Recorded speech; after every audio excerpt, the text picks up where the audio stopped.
পুঁই ডাঁটা রান্নার জন্য এখানে মাছের ডালের বড়ি তেলে ভেজে নিয়েছি। তারপর দিয়ে দিচ্ছি মেথি।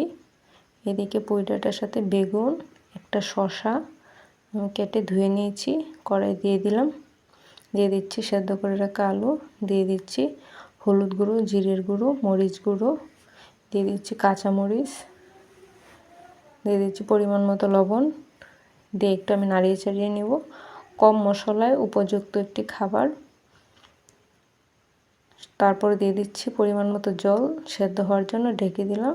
ঢেকে দিয়ে সেদ্ধ করে নিয়েছি। যে দেখুন সেদ্ধ হয়ে গেছে ডাঁটাগুলো। এখন পরিমাণ মতো আমি জল দিয়ে দিব, আর একটু নাড়িয়ে চাড়িয়ে দিচ্ছি। কম মশলায় সুন্দর একটি রান্না, যারা মশলা খেতে পছন্দ করেন না তাদের জন্য। তারপর দিয়ে দিচ্ছি ডালের বড়ি, দিয়ে আমি আরেকটু নাড়িয়ে চাড়িয়ে দিচ্ছি। আরও কিছুক্ষণ রান্না হবে, তারপর আমি নামিয়ে নিব। রান্নাটা হয়ে এসেছে, এখন আমি নামিয়ে নিচ্ছি। পুঁই ডাঁটার এই রসাটা কম মশলাযুক্ত হলেও খেতে দারুণ।